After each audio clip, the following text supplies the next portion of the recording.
And welcome. Week number 1, the Trevor and Bryce Show. I am here with my esteemed guest, Mr. Bryce Petty. Bryce, how we doing, man? Man, we are fantastic. Trevor, esteemed colleague, best friend. Well, you're my best friend. I don't know. Do we just become best friends? Maybe. Karate in the garage? I don't know. You guys are in for a treat because we're doing this 18 times, coming at you hot. There's going to be movie quotes. There's going to be special guests. And, of course, there's going to be Big 12 football talked about. So I'm excited.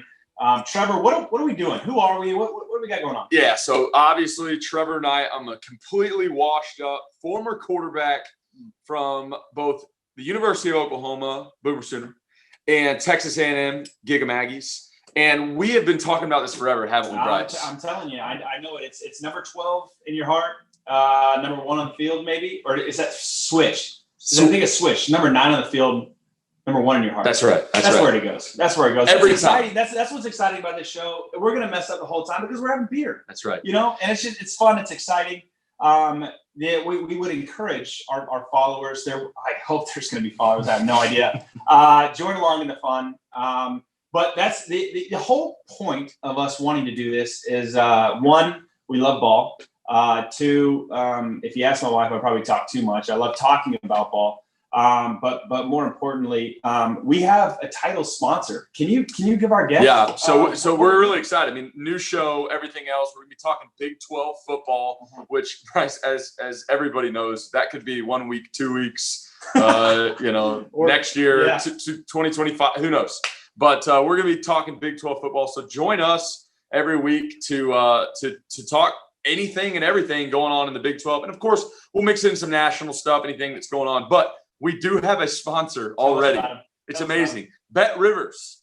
Bet Rivers is a online sports book that we are super, super excited to have just an opportunity to represent them on our podcast. But let me tell you a little bit about our partners over there at Bet Rivers Sportsbook. If you haven't signed up with Bet Rivers yet, now is the time. Bet Rivers Sportsbook is offering a $250. Did you hear me? $250 match bonus for your first deposit. But what sets them apart is that they require just one play through your bonus, and you can turn it into cash money. That's right, real cash. When you win with Bet Rivers Sportsbook, they pay fast. And it's even faster with Rush Pay, instant approval with withdrawals. With withdrawals. You know, and they give you the tools to be successful. That's right. So that's what's exciting. It's safe, it's secure, it's reliable. There's never been a better time to give Bet Rivers Sportsbook a try. Go to betrivers.com today or download Bet Rivers on iOS app or Android. Must be 21 years or older. You got a gambling problem, you got to say it, 1-800-GAMBLER. But we don't have that problem. Go join Bet Rivers. Pretty awesome that we have that sponsor. Bryce. Yes, sir. We're talking Big 12 football. Yep. Of course, we don't have a Big 12 game this week, and that is okay. This is our first show. We're going to set the stage. So let's just talk very quickly and before we get into our esteemed guest, Mr. Greg McElroy, which I'm super excited to have on this week. Let's talk a little bit of high-level Big 12 football for our listeners. So let me ask you this. We'll start off this way. Lots of great players in the Big 12 this year, right? We've obviously got Oklahoma, who's won the league the last 6 years. They're going to try and make it 7, under Lincoln Riley. But players all over the league. Who's your player to watch in the Big 12 this year? Man, I tell you what. To your point, there are a lot of fantastic players out there. There's always players. I think our guest is, I hope, along with a lot of other people, this is a deep league, very deep league. We have great coaches. And I think guys are going to be fighting for something this year. There's a lot of things going on, media-wise, a shakeup with the conference. But I tell you what, and I hate doing this. I'm excited about doing this, but I hate doing this because a lot of it's going to be Boomer Sooner. I mean, how do you not talk about Lincoln Riley? How do you not talk about Spencer Rattler? That kid he's a player now. He's a player. Excited to watch year 2. I loved how Lincoln really, kind of let him go through the ebbs and flows last year. Kind of let him get down a little bit, pulled him, one of those games, big game.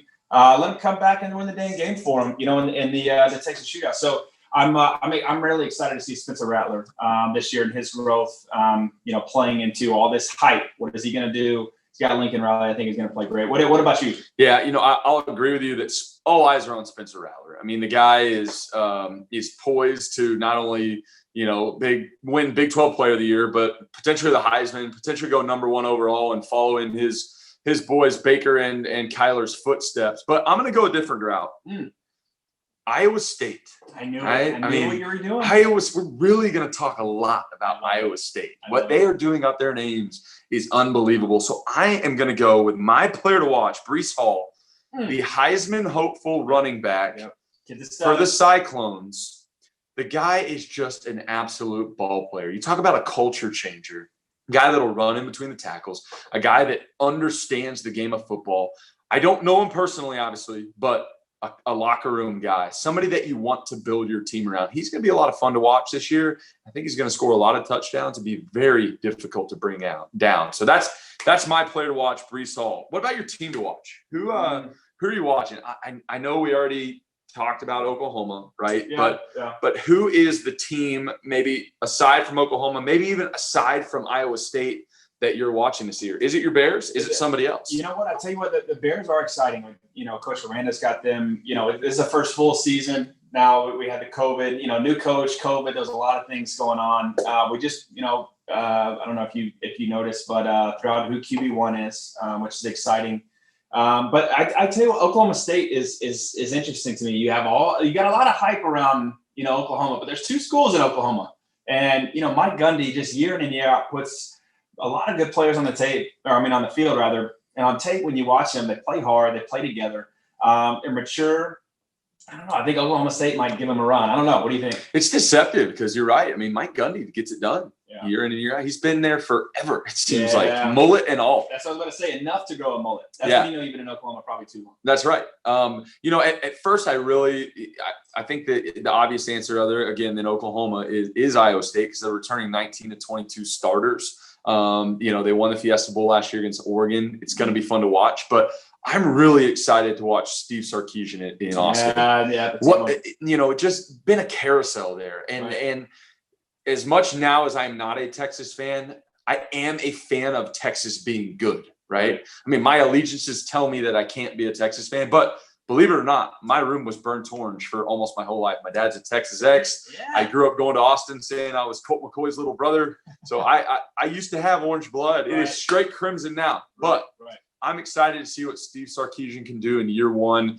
He brings his experience from the NFL, from Alabama, who obviously has been atop the college football world in recent history. I think they could shake some things up if they put the right pieces in place down there in Austin. So that'll be fun to watch. Definitely really good play there. And I think too, again, and I think we talked about this maybe off air, but what Saban does with coaches kind of revitalizing that career, I think Sark's got another gear in him, and there is a chip on your shoulder there to prove that he belongs in that place in terms of being a head coach. And I think what he did with Alabama last year, moving those guys around, they got unbelievable athletes down there in Tuscaloosa, but at the same time, Texas can recruit. Texas has always been, a very, in terms of prestige, nostalgia. There's a play there in Austin that if a coach with burnt orange comes in, in your office in high school, man, how do you gotta wait a little bit. So it'll be very exciting to see what he does there.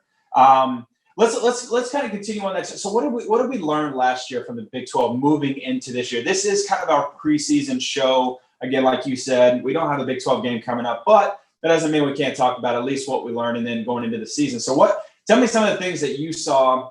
COVID year is kind of strange, a little bit different, but what did we learn last year that really, gets us excited about this year? Yeah, you're right. It was a COVID year, so it was interesting, but I think the 2 biggest things, and this really could be across the board in any conference across the college football landscape, but the 2 most important things in the Big 12 is having a quarterback that can command and make plays, right? And then the other thing is to have a defense. And that wasn't always the case. Everybody knocks the Big 12 on being a straight offensive league. Yeah. But you are seeing now with the Alex Grinch hire at Oklahoma and what they're doing there on the defensive side of the ball, what Iowa State was able to do with some of their big time players that returning All-Americans coming back this year.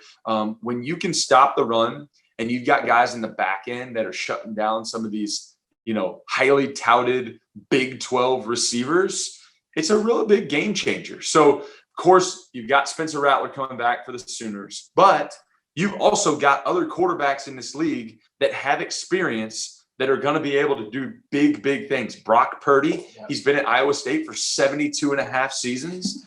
He's coming back with a lot of experience, a chip on his shoulder, success under his belt. You look at some of these teams that go and win conference championships and national championships over and over, the Clemsons, the Alabamas of the world. They've got experience. You step in and you already understand what it's like to win. When you get a little of that confidence under your belt, watch out. Brock Purdy, Spencer Rattler, some of these other guys that have played quite a bit before. It'll be fun to watch at the quarterback position, and I think you're going to see a lot better defense this year from some of these ball programs. I love it. And too, you got guys stepping up. I think Max Duggan's a very interesting person to me down in Fort Worth with TCU.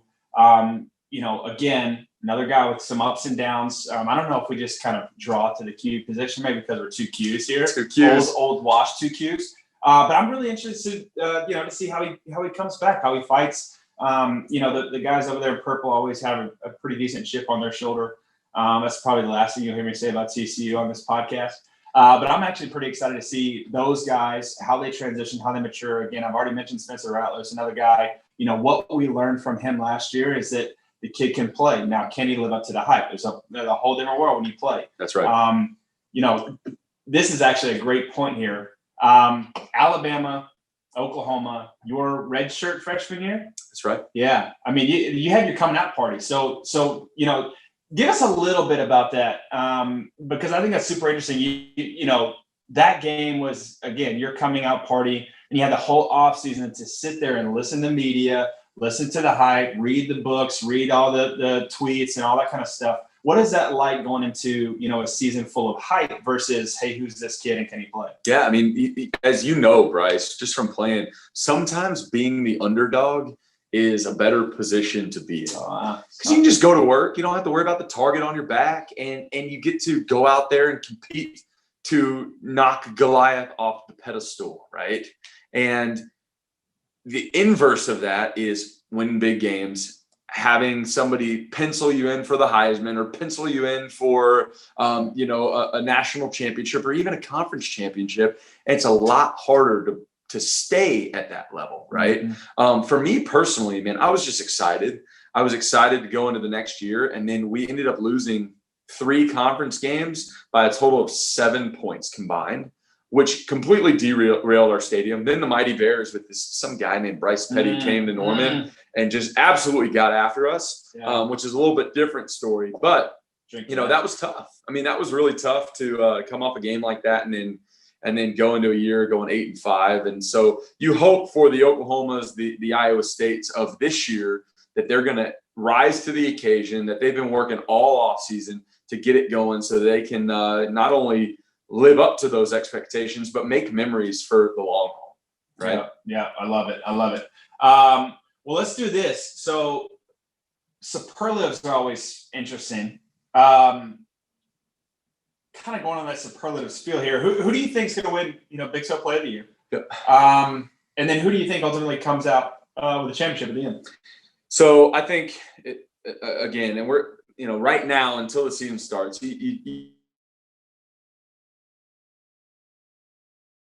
again, living up to expectations. If he does that, he's a shoo-in for Offensive Player of the Year in the Big 12. The fun part is you got an Iowa State guy in Mike Rose, the returning linebacker, returning All-American, that is – I'm burping up my beer. This is tough using a beer. That's great. Nice. Good thing we don't have smell. It's just, But you've got him returning at that linebacker position. He can do it all. He can drop in coverage. He can rush the passer. He can catch the ball. He's a phenomenal athlete, but he's got a chip on his shoulder, and he just works, and he just works, and he just works. And again, big locker room guy. So I know he's also the favorite, but I think it's rightfully so defensive player of the year. Who do you think is going to be your guy for player of the year? You know what? I tell you what, I hate going with you. Just sounded like a broken record, but I think, as everybody will say, it's his to lose, right? It's Spencer Rattler's to lose. Yep. I want him to do well. I want him to excel. Whether or not, this is his last year at OU, who knows? But I think if he does play up to his potential, I think he's got a really good shot. What's interesting is again, that team. I mean, it's how fast they can gain momentum, and can they keep momentum? I think guys are going to come out and they're going to circle OU. They're going to circle when they come, to play, when they go to Norman. Everybody's going to want to kind of headhunt OU a little bit. And so they're going to have to bring their A game every time. And Lincoln Riley, as you know and can attest to, can get guys ready for games. But I think it's either going to go through Norman or Ames. I really do. I agree. And I'm pretty excited to see those games and how they unfold. So OU, I do have OU with a close second with Ames. It's just too hard to beat OU twice. I agree. Well, hey, let's go ahead and bring Greg on. Super excited to have Greg. Greg McElroy, mostly an SEC guy, but the dude absolutely knows his stuff. We're excited to have somebody of expertise on for this first show, share his thoughts on a lot of things personal, probably some stuff about the Big 12, and then just the college football landscape in general. So let's bring on Greg McElroy. Here we go, Greg. Beautiful. All right, guys. Now this is part of this segment or the show rather, that Trevor and I are stoked about. We get to bring in a special guest every week. Why not start it off, Trevor, with the best guy out there? Texas kid, Alabama kid, which is very interesting. Played in the NFL for a few years. Now he does kind of what we're doing, which we're excited about. None other than Greg McElroy. Greg, what's up, man? What's up, fellas? Thanks for having me. Man, congrats on the new show. Excited to listen. Take a peek. This is fun. I'm more of the brains in the podcast, if you can't tell. Trevor, my co-host, is the looks. And so, anyways, you round us out. A little bit of both. Wasn't Trevor on The Bachelor, or his brother was on The Bachelor or something or was that? Oh, that was Aaron Murray. Yeah, something like that. I mean, everybody says I should have gone on The Bachelor. Now I am happily married, and my wife. He just said that. He just said that, Greg. My wife is one of those people that got asked to be on The Bachelorette, and declined it. So we have some mutual interest there, but never went on The Bachelor. Would never do. Bachelor written all over you. I'm an old school guy. That's a no-brainer. I'm shocked you weren't on there. Greg, the hair's right, the body's right. I get it. I'm shocked though, frankly. I really am. I'm a handwritten letter guy. I'm old school, absolutely old school. But like Bryce said, we want to be you, Greg. This is where this is starting. We want to be sitting in your shoes one day, getting to talk ball. Not just talk ball, but talk ball for a living. But we're excited to have you on, man. And this is going to be a lot of fun, not only today with you, but this year. Bryce and I are super pumped to get this thing going and talk some ball throughout the season. So I have to ask you, Greg, in light, and I know you've beaten us over the head. Everybody's beaten us over the head, right? But the NIL comes out. Kids are starting to get paid. It's an absolute crazy world. In my opinion, I am so incredibly against it. So I want to ask you, we can go online and hear your stance on the NIL, but I want to ask you, a guy coming out of South Lake Carroll High School, going to the University of Alabama. Nick Saban gets hired, your second year? My second year, yeah. Second year. And then you go on to a perfect season national championship. Realistically, what do you think you would have made back in the day, in today's dollars? Because I know, all of us here, we have dust on us now. But, in today's dollars, what are you making? Oh, it's a tough call, honestly, because I think so much about, and I don't know about y'all, and I'd be curious to get y'all's take on it, because I think everyone's got a little different experience. Obviously, when we won the national championship, we could have made probably well in excess of six figures, I would assume. some of the numbers you hear, like 7 figures, I'm not buying that. Like, I think the guys that might be getting 7 figures, I would imagine, and both you guys played in the league and played professionally, I would imagine that some of those negotiations are long-term negotiations. So, for instance, if you're earning 7 figures as, say, a high school senior that now has foregone their senior year at my alma mater, I had, and yeah, Quinn Ewers, he's making 7 figures. Yeah, but really not really, because he's got a piece of a kombucha drink that he was able to get equity in. So that's really a long-term investment. So it's not really that case. I think some of the headlines have been remarkably misleading. The average that people are making is probably $400, and for the lucky few, and that was according to a specific source, $471 is the average across college football. Oh. So is it life-changing money? No, but that's a whole heck of a lot of money. I don't know about y'all. I lived like a king for $1,000 a month. A king. Rent, bar, food, you name it. A king for $1,000 a month. So $471 a month is pretty dang good, but it's not the generational wealth like some people have kind of suggested. I agree. So we'll take it back to you.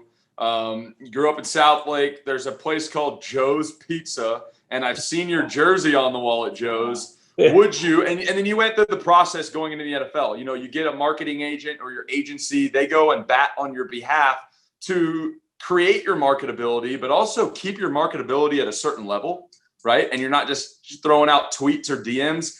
Would you, taking yourself back, would you have slid in the DMs of Joe's Pizza and asked for a little endorsement deal from the hometown? No, probably not. I mean, Joe's is like, those are like my guys. So like I would go in there and grab a Stromboli. I got the same thing every time. And it progressively, it started with 1 Stromboli, and then it got to like 1 1/4, then it got to 1 1/2, then it got to 1.75. And then finally I was able to eat 2 Strombolis in a single sitting. And I think that's when I got the jersey on the wall. So I mean, y'all know the Strombolis are like this big, dude. Like we're talking like Chipotle burritos times 3. I mean, these it had to have been 4,000 calories in a single sitting. It had to have been. And taking that down, that was big at Joe's. But no, I mean, honestly, I was never one that cared that much. Like, did I like the idea of becoming marketable as a result of where I played? Yeah. And success that we might have had would lead to an increased platform. Like, yeah, that mattered to me. But like honestly, I would not have cared about money. If you would have told me, all right, Greg, you can get free Nikes, awesome. I would have done that in a heartbeat. You can get free Smoothie King. I would have done that in a heartbeat. Like the things that I used, I would have been all for if I could have gotten them for free. If you give me money, it was funny because it was almost like I just never needed money in college. Like I guess it wasn't front of mind. All I really wanted to do was work out, train, try to be healthy, and be the best position I could be to be successful each and every Saturday. Like that's really all we cared about. So it's easy to say that now from our high horse because we didn't have access to NIL, but I honestly don't think if I could go back, I would have cared as much about the dollars that we could have possibly accumulated. I would have cared so much more about specific items that I could have gotten in return for endorsing a specific product. I would have just tried to align with places I liked, places I frequented, and places that I wanted to go. I agree with you. And I think that on the back end of all this, at least on the careers of some of these guys that are chasing that dollar figure, whatever it is, they're going to look back and probably regret it a little bit, knowing that, hey, if you're good enough, the money's going to come anyway. If you're not, the money's not going to come. Go and try and win a national championship, right? Go and try to be the best player that you can be. I'm incredibly against the NIL. I'm incredibly against what Quinn did. And it's not a bash on Quinn. It's just what's going to happen to the other players that are going to try and follow in his footsteps. I think it's going to be bad. I mean, you specifically, you sat behind Chase Daniel in high school. And then when you got your moment, you made the most of it, right? I mean, he's done incredibly well for himself in terms of, right? But, and then even when you were at Alabama, you sat for a couple years and then again, made the most of your opportunity. So let me ask you this.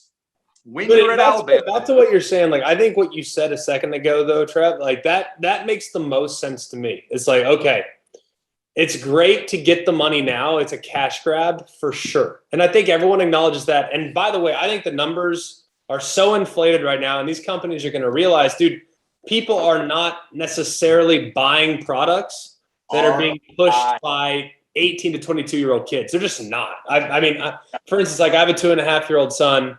Like, I'm not going to go buy something because Tua Tagovailoa in college told me that, that's what he wants to go get. Now, maybe that moves the needle for some, but for instance, the gym membership in Miami, the guy's paying $540,000 to the Miami roster in order to sell gym memberships. Like, he's not going to see a return on that investment. So I think some of these deals are going to go by the wayside pretty quick. What lives forever is your legacy as a player.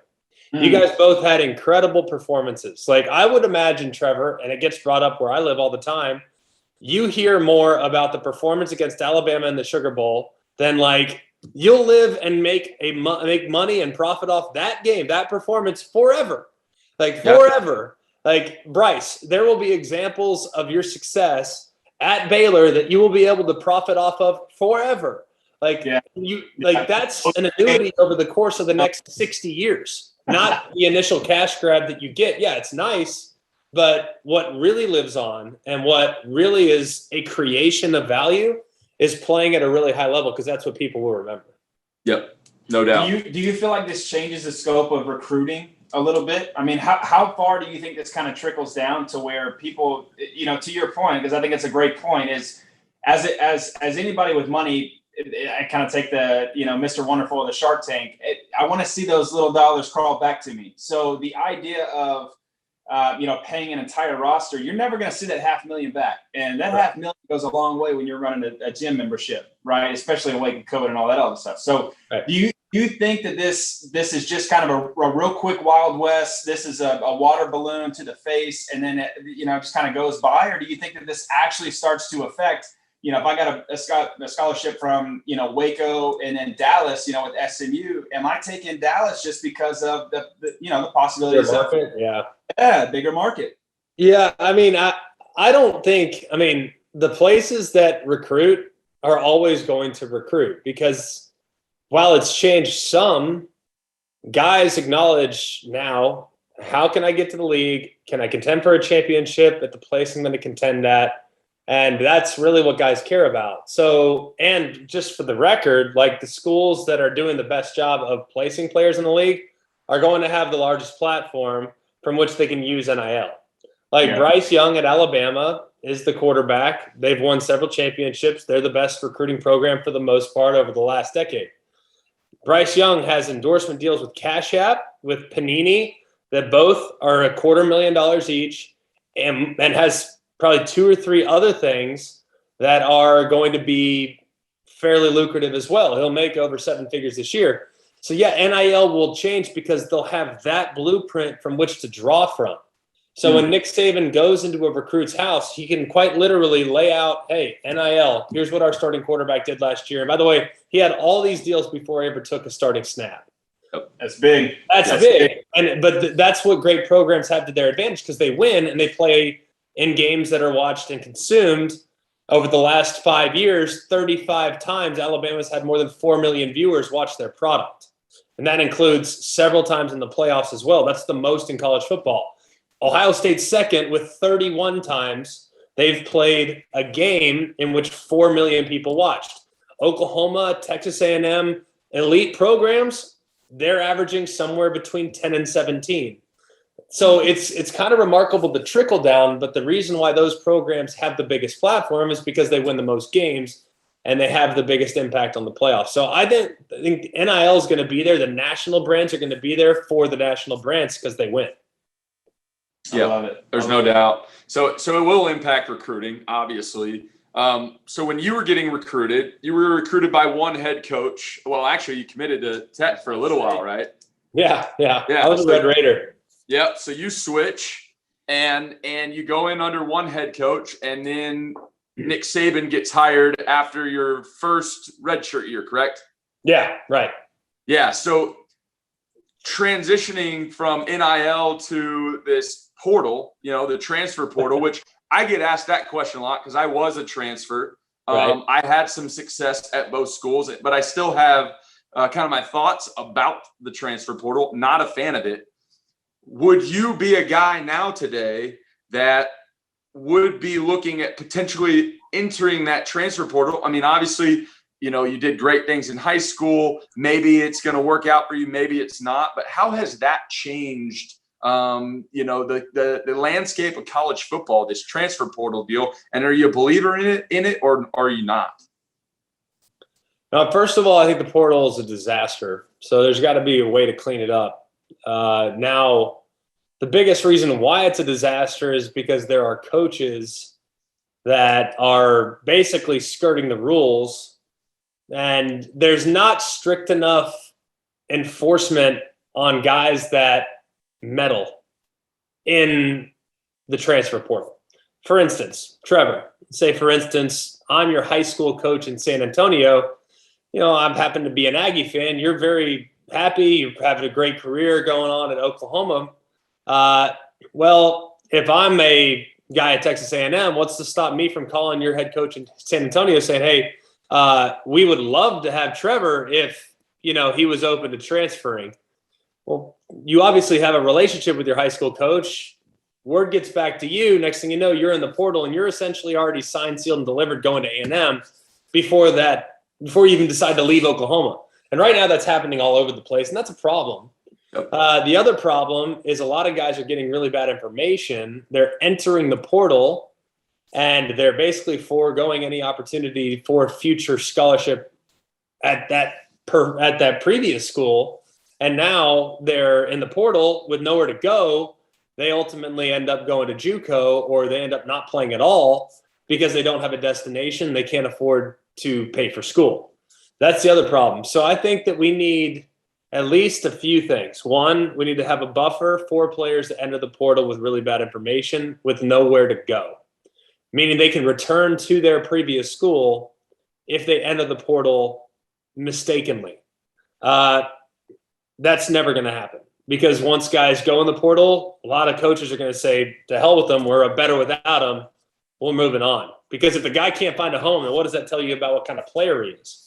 So that'll never happen, but I don't like the idea of kids taking on more student debt or not being able to fulfill their academic potential.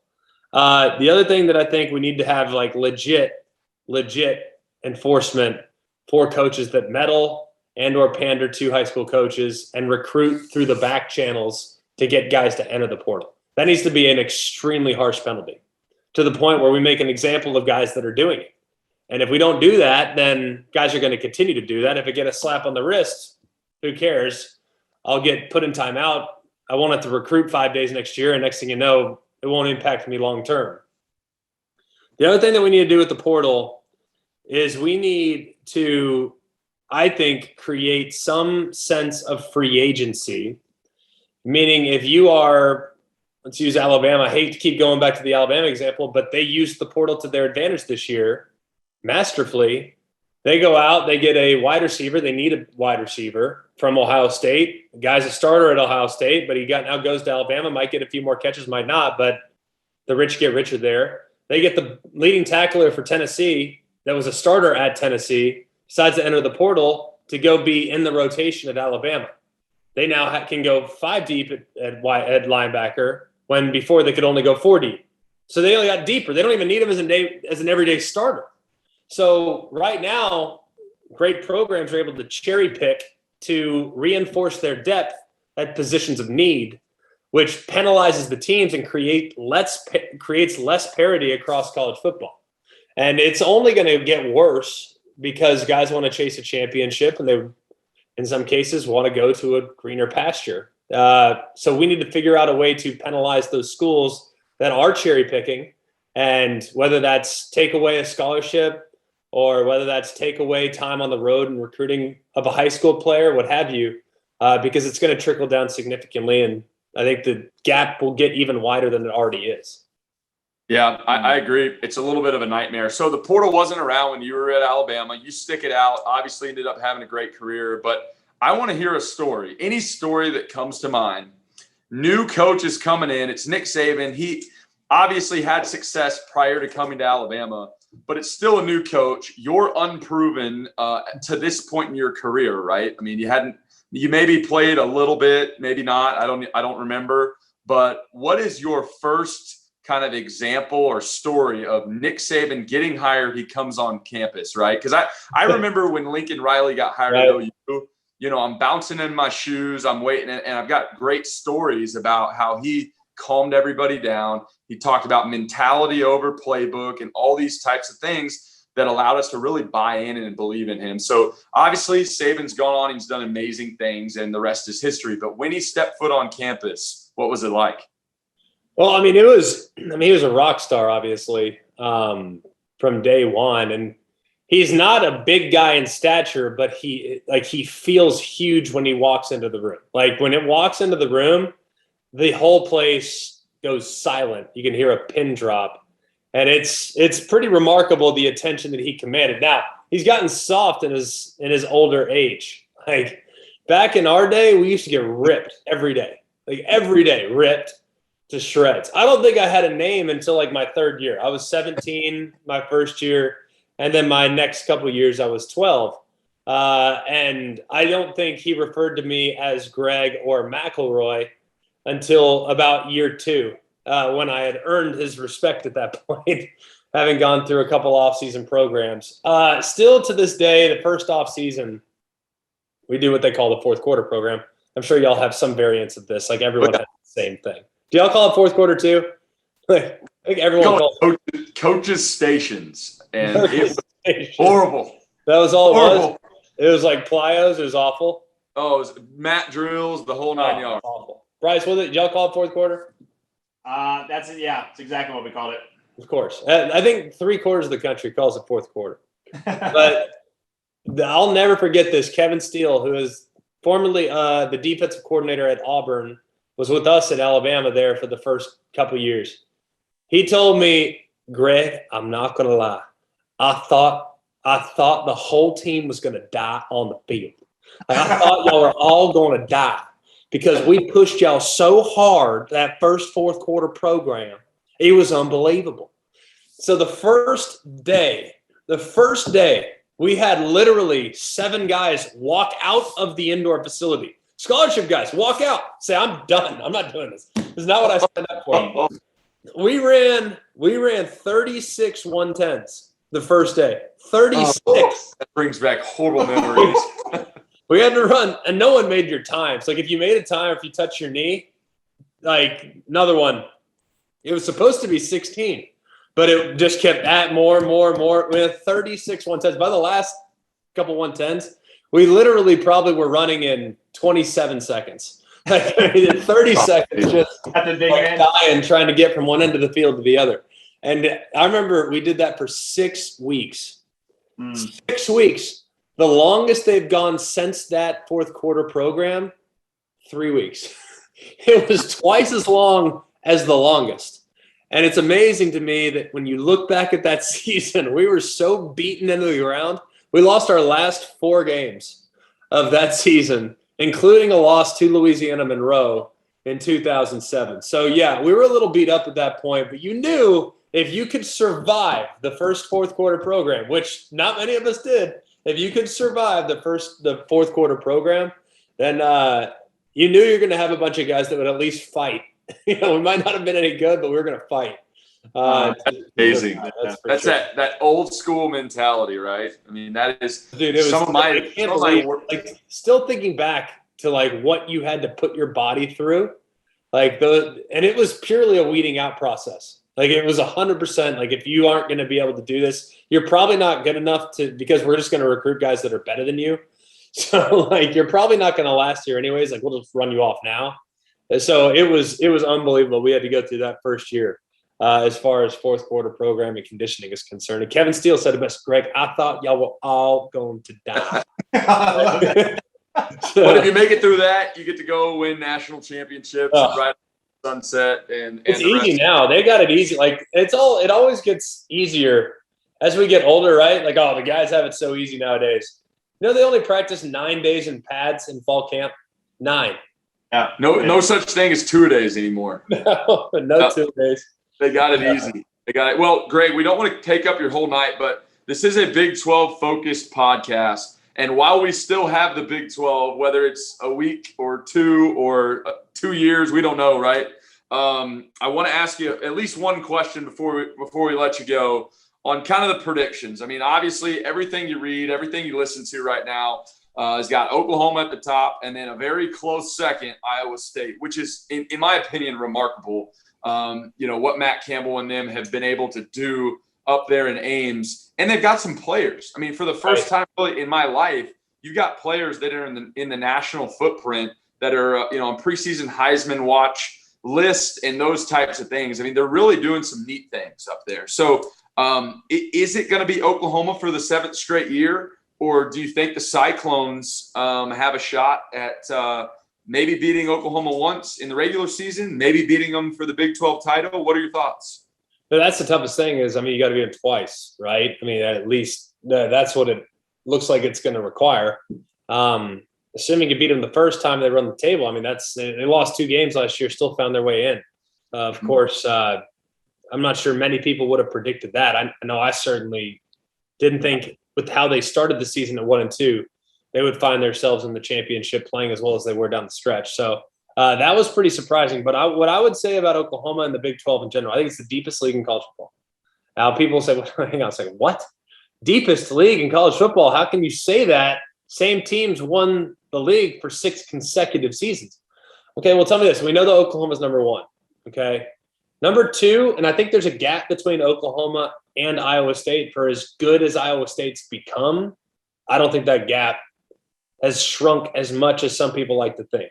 Last year, I think, obviously, they've played them very well. It's been a difficult matchup for Oklahoma because of the length that Iowa State has had, the physicality that Iowa State plays with.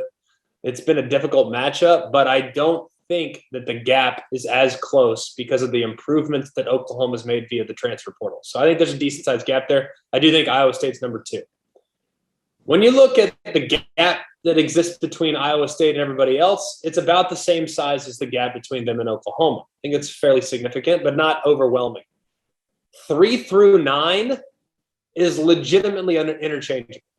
Like Texas Tech or Kansas State or Baylor or like all the programs that have been, at least with the exception of 2 years ago when Baylor finished 11-1 in the regular season, almost won the Big 12. It's kind of been those 3 programs at or near 5 through 9. Kansas is in the cellar. They're sitting at number 10. That's not changing. But Oklahoma State, TCU, Texas Tech, Texas, Baylor, Kansas State, I mean, those 6 programs could all finish 3rd or they could all finish 9th. That's pretty remarkable when you really think about it. That means that every single team in your league could potentially beat you, because I've seen Baylor, which finished 9th in the league last year, give Oklahoma all they want. I've seen Kansas State, which finished 7th or 8th in the league last year, almost beat Oklahoma. I've seen West Virginia, that game got canceled against Oklahoma last year, but I think in Morgantown, that would have been a heck of a game. So I think when you look at 3 through 9, they're all, if they play their A game, able to beat the top team. And that's pretty remarkable. There's not a lot of leagues like that. It's a testament to the depth. It's a testament to the coaching and the improvements that have kind of existed throughout. So if I were having a pecking order right now, gun to head, Oklahoma 1, Iowa State 2, 3, I would have Oklahoma State. I think they're going to be pretty dang good. 4, I'd have TCU. A lot of people aren't really high on the Frogs. I think Max Duggan's going to have a big year. 5, I'd have Texas. 6, I'd have Kansas State, or 6, I'd have West Virginia. 7, I'd have Kansas State. 8, I'd have Texas Tech. And I'm trying to 8, I've had Baylor. 9, I'd have Texas Tech. But a lot of people think Texas Tech's going to be pretty good this year. I just got to see it to believe it. So it's anybody's guess, 3 through 9. So you put Texas a little further down on that list than I would have expected. So what's the timetable for Sark? Does he got 1 year, 2 year? When does he turn it around? How long do you think it's really going to take? Ooh, it's a tough call. Or is it an uphill battle all the way down? I don't think it's going to be an uphill battle because that's a place that can certainly recruit itself. I think Austin's changed, though. Like a lot of people, there have been so much scuttlebutt about, well, A&M fans have come out of the woodwork saying, well, this is terrible for us. This is awful for us. Like, we've had the SEC, and now Texas is coming into the SEC. Like, this is going to kill us. Not really, because College Station and Texas and Austin, Texas are two completely different college experiences. Like, some people are going to prefer College Station. Some people are going to prefer Austin. So I don't necessarily think it's going to matter that much. But I think Sark will get it going. I mean, I'm a believer in Sark. I've been around him, known him for a long time, dating back to his time at both USC and Washington. And now, after having really been around him quite a bit while he was at Alabama, I just think he has the right temperament. I think he knows how to massage the egos that need to be massaged at Texas, while also being able to recruit. And he put together a remarkably good staff that knows how to recruit the footprint, knows how to get into the Texas high school coaching circle, which is obviously massive. So he's done a really good job, I think, of assembling a staff. And I think he'll change the culture there. And obviously the move to the SEC will be significant for them. It will help, I think, a lot as far as what they can sell on what's coming. They can sell a lot of hope, and they can sell a lot of excitement. And I think they can sell an upward trajectory. But it's anybody's guess, I think, as to how soon. My guess is 3 years, but it kind of depends a little bit in that league whether or not you have a quarterback. If you don't have a quarterback in the Big 12, you're in trouble. So if he's got one, and I'm not sure who it's going to be, whether it's going to be Case Thompson or Hudson Carr or whatever. I don't know if necessarily care, frankly. You got to have a quarterback. Until he finds one, I'm going to have my questions. Yeah, no doubt. No doubt. Well, Greg, man, thanks for hopping on. We look forward so much to listening to you this year on TV and on the radio. And thanks for taking the time to join us. Again, we're looking forward to pumping these out every week. But, man, all the best to you. Look forward to talking to you again soon. And best of luck this year out there on the road. I appreciate it, fellas. Thanks for having me. We'll do it again. We'll get back in 5 or 6 weeks and tell me how wrong my rankings were in the Big 12. It'll be fun. There you go. Well, buddy, Greg, thanks so much, man. Thanks, fellas. That'll be good. Man, Bryce. Greg McElroy. What a guest. What a guest. Incredible. Not only his knowledge of the game of football, but just his stories, the things he talks about, his experience. That was a lot of fun. I'll tell you what, and throwing out stats, man. I love stats guys. You got to have a good stats guy. He's a stats guy. I mean, scholar athlete. I don't know if you read Rhodes Scholar. Didn't get it, but it's still at the same time. I mean, I can't even spell Rhodes, and I think I looked it up. I spelled it wrong. So the idea is that guy's really smart. They got the what he's brought to the game from the analyst side of things. Growing up, South Lake kid, right down the street from us. What a great guy. So super excited about that. But it's time for our special segment. That's right. This is the Trevor and Bryce Show. So we do have what's called a special segment. What are we calling it, Trevor? 2 Qs and a beer, baby. Ooh, sound effects. Did you hear that? That is so good. This is show number 1, and we were in sync. I'm excited about what things to come. So for our special guests, not only special guest being you listening, we have what's called 2 Qs and a beer, where real quick, Trevor and I are just going to kind of spitball. We have a pick one, play one, watch one. And it's just going to be off the cuff, probably nothing to do with football. Maybe it does. I don't know. We'll have fun with it. But really excited about it. Okay, so I'll go first, if that's okay. So on your pick one, I want you to who are you going to have a beer with? Pick one person that you'd have a beer with. Yeah, this is tough. I mean, First of all, I'd love to have a beer with you every single week, thank you, which I plan on doing. Sir. But having a beer with anybody, right? I mean, it doesn't have to just be sports. Nope. Good gosh. This is going to take you back. I used to go to my grandma's house. Okay. And I would turn on beer with grandma? Walker Texas Ranger. Oh, very nice. All right. And I just thought that Chuck Norris was like the coolest guy in the world. And then he became like this icon, right? So maybe be a little off, off brand, but I think I'd sit around the table and have a couple beers with Chuck Norris. What about you, Brian? Dude, I bet he'd shotgun like a champ. Too. Oh, he'd outdrink me by like 40 beers in the first 5 minutes. Without a doubt. Not that we advocate shotgunning beers. It's just, it does happen. Look, I think what's crazy, I think I got to stay in the sports realm a little bit. I would love to have a beer with Michael Phelps. We're cut off the Olympics, which is kind of fun. Most decorated swimmer in American history. I think possibly Olympic history. Not really sure. I didn't know my facts. It's funny to have a beer with him. But I think it'd just be awesome just to shoot the crap, shoot the shit, whatever, and have a beer with Michael Phelps. Yeah. And I think that'd be really cool to sit there and say, hey, look, I'd probably put that on my LinkedIn profile. I tell you what, with Michael Phelps. He did a great job covering the Olympics this year. It was great. Unbelievable. Yeah. Unbelievable. All right. So I love your pick. I Okay, think those are two good picks. How about play one? You're playing one round of golf with anybody. Obviously, for me, that's it. I don't want to play golf with Chuck Norris. Yeah. Right? Yeah. You're playing one round of golf. Who are you playing golf with? How do you not play with Tiger Woods? Okay. That's I can, it's easy. Fair enough. How do you pick against that? Tiger Woods. Yeah. Done. Yeah. Yourself. Honestly, right now, and I know him well. I think he's a great guy, but because he's pursuing golf, and I've heard so many great things, I've never played around with Johnny Football. I thought I knew it was coming. And I love Johnny Football. Yeah. Shout out Johnny. Subscribe, man. We need you. We need your publicity. Miss you, man. Right. But yeah, I know he joined or he entered himself in a couple tournaments. Hope the best for him. I think it's awesome. I want to go play a little around with Johnny. Talk about the good old days. Yeah. Oh, he's way better than me. Yeah, I'm a shankaholic, but we don't say that word on here. yeah, that's right. That's right. That's right. Cool. So let's go watch one. Movie. Watch one movie right now. What's it gonna be? The first one that comes to mind. Yeah. Glory Road, baby. Glory Road. Yeah. Okay. So I don't know if you guys go check it out. The miners of UTEP, obviously it wasn't UTEP back then, but it is now UTEP. They got a sweet new basketball floor, and it's the mountains on it and everything else, but it says Glory Road on the side, and as a tribute to the national champions out of the great city of El Paso.